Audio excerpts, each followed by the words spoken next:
Audio Jungle. Hi hello నమస్తే అండి, welcome to news 3 people. ఇప్పుడే సూర్య గారు మమితా బైజు నటించిన విశ్వనాథ్ అండ్ సన్స్ మూవీ చూసి రావడం జరిగింది, which is return and directed by Venky Atluri. Written by Venky Atluri అన్నా కదా, ఈ మాట గుర్తుపెట్టుకోండి, తర్వాత మాట్లాడదాం. సరే, మూవీ ప్లాట్ విషయానికి వస్తే సూర్య అదే మన సంజు ఒక పెద్ద ఇండస్ట్రియలిస్ట్ అనమాట. అండ్ కొన్ని రీజన్స్ వల్ల తను పెళ్లి చేసుకోడు. అండ్ తర్వాత హీరోయిన్ మమిత అదే మన మ్యాడీ సూర్య లైఫ్లోకి ఎంటర్ అవుతుంది. ఎందుకు ఎంటర్ అవుతుంది అండ్ ఎలా ఎంటర్ అవుతుంది, అసలు మ్యాటర్ ఏంటి అనేది మూవీ చూస్తేనే మీకు అర్థమవుతుంది. సరే, ప్లాట్ విషయం ఒక్కసారి పక్కన పెడితే Vishwanath and Sons first half of the movie ramp ramp ramp ramp mass ramp అయితే కాదు, ఫ్యామిలీ ర్యాంప్ అన్నమాట. డైలాగ్స్ కానీ, డిఓపి కానీ, బీజిఎం కానీ, డైరెక్షన్ కానీ అన్నీ సూపర్బ్. ఆ మాట కూడా చిన్నదే అవుతుంది ఈ మాట చెప్పడానికి. నాకు ఫస్ట్ హాఫ్ చూశాక ఇంత బ్రిలియంట్ రైటర్ అన్నా నువ్వు, మరి అఖిల్తో మిస్టర్ మజ్ను ఎందుకు అలా తీసావు అని అనిపించింది. అప్పుడు మన వెంకీ అట్లూరి గారే Vishwanath and Sons pre release ఈవెంట్లో ఒక మాట చెప్పారు, నేను ఈ మూవీ చాలా ఒళ్ళు దగ్గర పెట్టుకొని తీసా, సో అసలు ఎక్కడ మిస్ కాలేదు అని చాలా కాన్ఫిడెంట్గా చెప్పారు. అండ్ ఆ మాట ఫస్ట్ హాఫ్ చూశాక వా అన్న నీ రైటింగ్కి హ్యాట్స్ ఆఫ్ అని అనిపించింది. ఎవ్రీ ఫ్రేమ్ చాలా చాలా బాగుంది. సరే, ఎంత లేపుతున్నావు కదా, మరి సెకండ్ హాఫ్ ఎలా అనిపించింది అంటే కోర్స్ బాగానే ఉంది అంట. ఏంటి బాగానే ఉందంటున్నావు అంటే పోయిందా అని అనుకోకండి, సెకండ్ హాఫ్ కూడా బాగుంది. కాకపోతే ఫస్ట్ హాఫ్తో కంపేర్ చేస్తే కోర్స్ డిప్ అయింది, అది మీకు క్లియర్గా అర్థమవుతుంది మూవీ చూస్తే. బట్ సెకండ్ హాఫ్లో మంచి బ్యూటిఫుల్ మూమెంట్స్ ఉన్నాయి.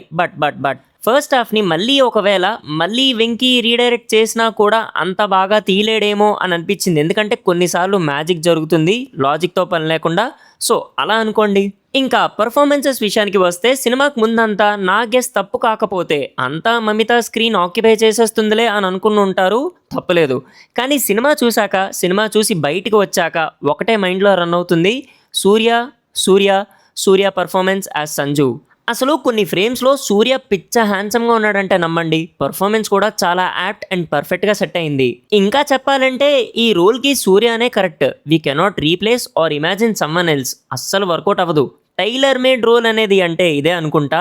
అండ్ ఇంకా Mamitha as Maddy, long way to go as an actress. తెలుగులో సౌందర్య గారు అనుకుంటా ఎమోషన్స్ని కానీ కామెడీ సీన్స్ కానీ ఏదైనా అంత బాగా పర్ఫామ్ చేయగలరు అని అనుకున్నా.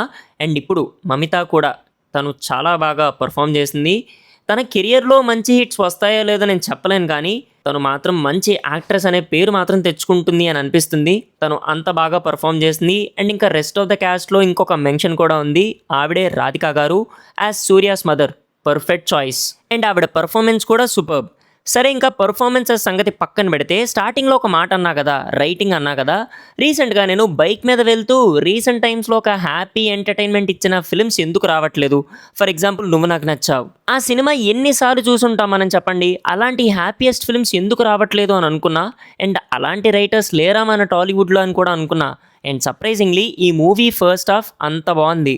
అంటే మన అమ్మా నాన్నతో కలిసి ఇంత మంచి సినిమా చూస్తే ఎంత బాగుంటుందో కదా అని అనిపించింది. అండ్ ఇంకా డైరెక్టర్గా కూడా వెంకీ అట్లూరి గారు, కంగ్రాచులేషన్ సార్.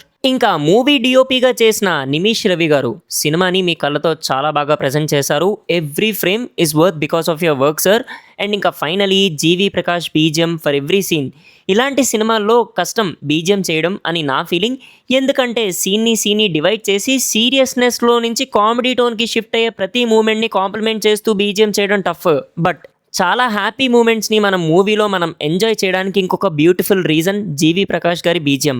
అండ్ ఇంకా నాగవంశీ గారు, మన డేరింగ్ ప్రొడ్యూసర్ నాగవంశీ గారు ప్రీ రిలీజ్ ఈవెంట్లో ఒక మాట అన్నారు, ఈ మూవీ త్రివిక్రమ్ గారు చూసి చాలా బాగుంది అని చెప్పారు. ఎస్, త్రివిక్రమ్ గారు words are absolutely true for Nagavamsi గారు. అండ్ మూవీలో ఆయన ఖర్చు పెట్టిన ప్రతి రూపాయి క్లియర్ కట్గా మనం స్క్రీన్ మీద చూస్తాం. సరే, ఇంతకీ నీకు మూవీ ఎలా అనిపించింది ఏంటి అంటే, నచ్చింది అని ఒక మాటలో కాదు, క్లియర్గా చెప్పాలి అంటే ఫ్యామిలీతో వెళ్ళు, చాలా ఎంజాయ్ చేస్తాం మూవీని. ఫ్రెండ్స్తో చూడొద్దని కాదు, బట్ ఫ్యామిలీతో వెళ్ళు. That's my opinion. సరే మరి ఉంటాను.